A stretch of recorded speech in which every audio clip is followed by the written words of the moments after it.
Përshëndetje të nderuar zonja dhe zotrinj, ja ku po takohemi tashmë me një histori shumë të dhimbshme. Historinë sot ma ka shkruar një zonjë e nderuar nga qyteti i Shkodrës.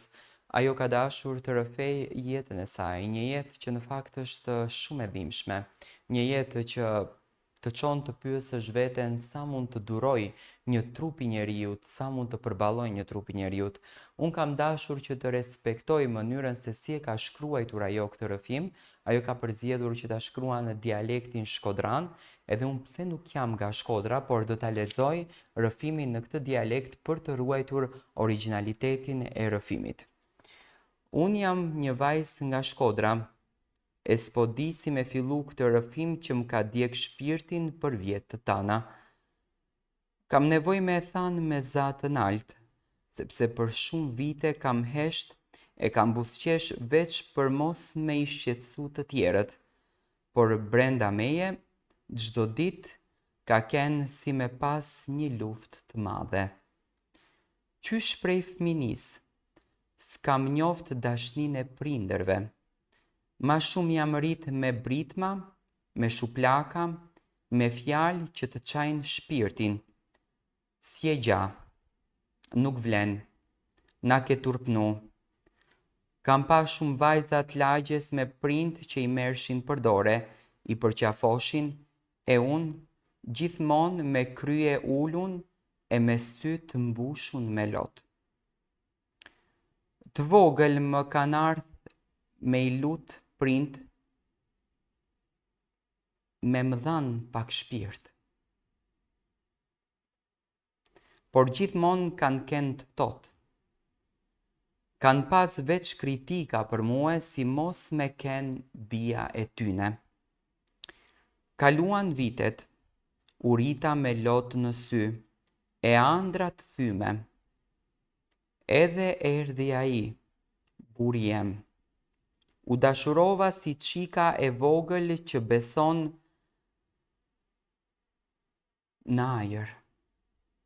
M'dukej si kur drita në fund tunelit. E shikoja me sytë që kur s'kisha pas par asnjëherë edhe veten teme. Ishte i mirë në fillim, u afruem shumë, kalojshim net t'u i thurën andra për jetën tonë, për shtëpin, për fëmijët që do kishim, ishim tri e plot dashni. Në vitin 2019, Zoti na bekoi me djalin ton. Kur linda kujtova se krejt dhimbjet që kisha kalu, kishin marrë fund, por nuk qe ashtu. Veç një vit jetum të luntun, e mandej gjithçka nisi me u shkatru pak e nga pak. Viti 2018 ishte si mallkimi jem.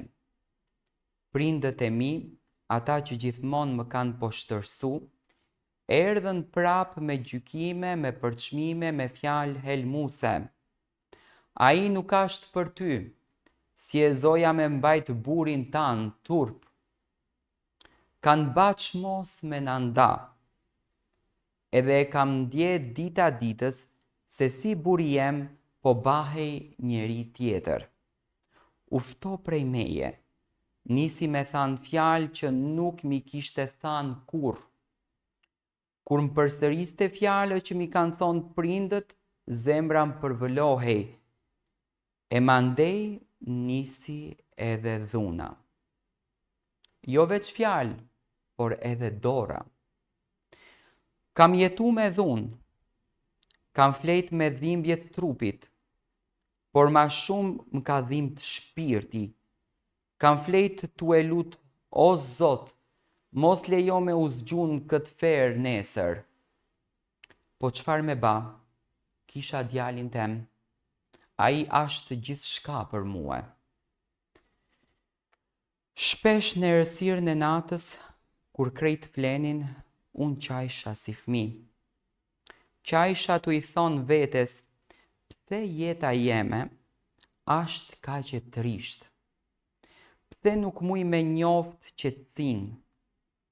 A ka bana i herë kush me mdasht sinqerisht?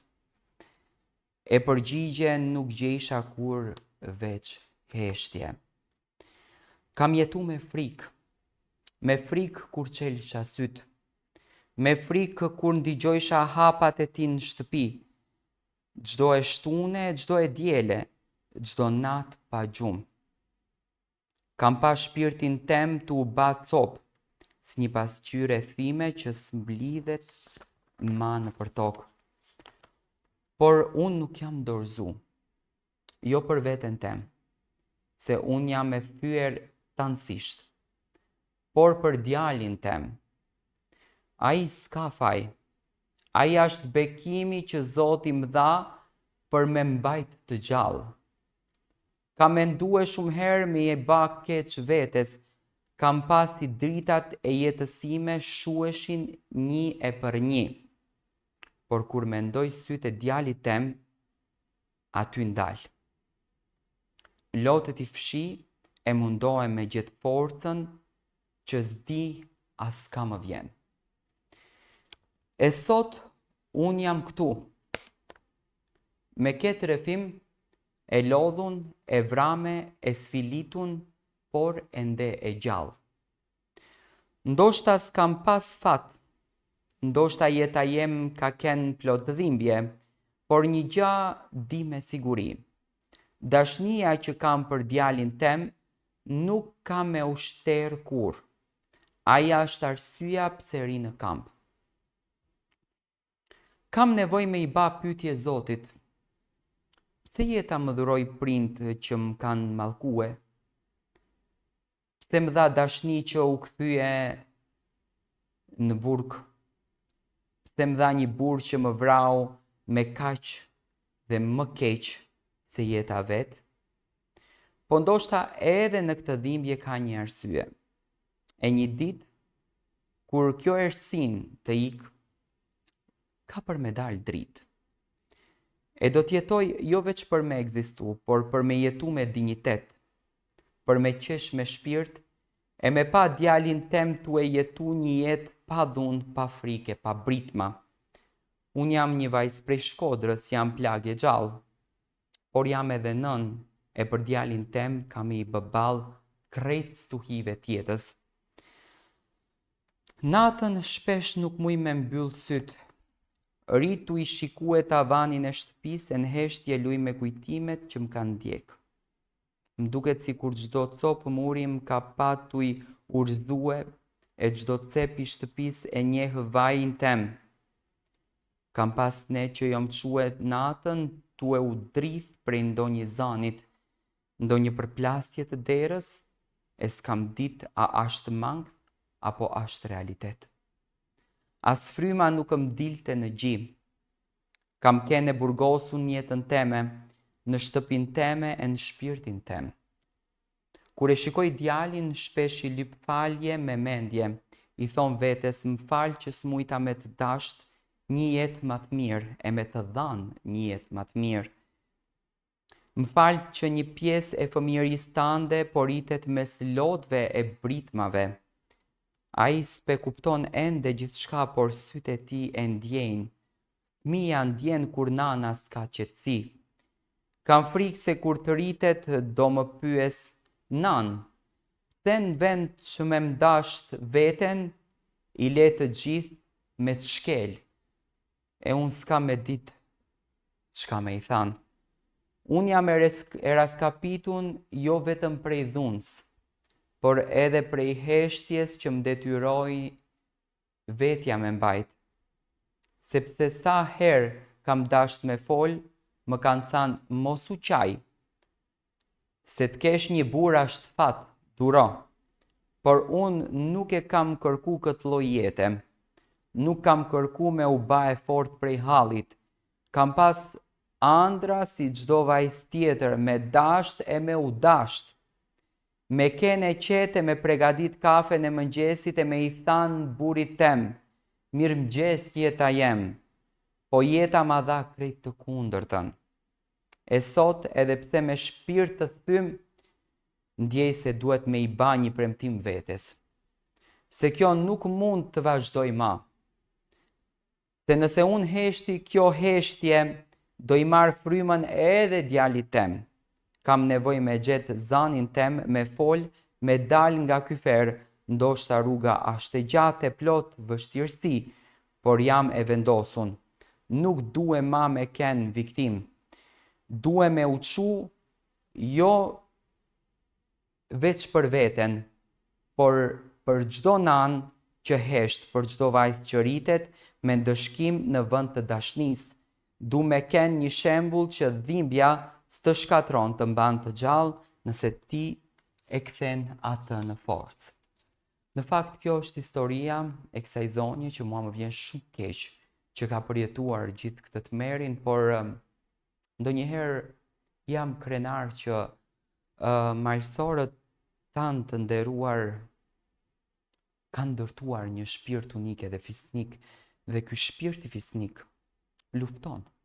Lufton në jetë për t'ja dalë, për të ruajtur nderin, dinjitetin, për të ruajtur në fund të ditës shpirtin.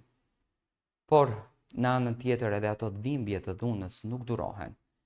Edhe ato netët e shtrirë në dysheme, duke shikuar gjakun tënd teksa po rjedh nga goja, nuk durohen. Mua më vjen shumë keq që prindërit e tu janë treguar kaq të pabes dhe kanë humbur faktin e të qenurit prind. Por nuk mallkohet fëmia, sepse një ditë ato prindërit do të plaken e do të raskapiten dhe do të kenë nevojën për ty. Por unë e di që shpirti jot është falës edhe ti përsëri do t'i ndihmosh, edhe pse ato nuk të kanë dashur, sepse ti ke shpirtin tënd në lidhshmëri me Zotin. Dhe ajo që ti të ruan nga e gjitha kjo torturë dhe dhunë është vetëm forca e Zotit. Por si do të përgjigjen këto njerëz në botën tjetër? Çfarë do t'i thonë Zotit këto njerëz kur do t'ikin atje? Është shumë e vështirë të vesh dorë edhe të maltretosh edhe të shkatrosh zemrën e një qenies që Zoti e ka falë në këtë botë me të gjitha të drejtat e plota njëjtë si të tuat. Por fatkeqësisht, kjo është jeta. Ka njerëz pa shpirt, ka njerëz të cilët janë të mbërthyer në mendimet e tyre skandaloze dhe mendojnë që kjo botë u përket vetëm tyre dhe përtej kësaj nuk ka asnjë gjë. Mirë ata që kanë një shpirt të tillë.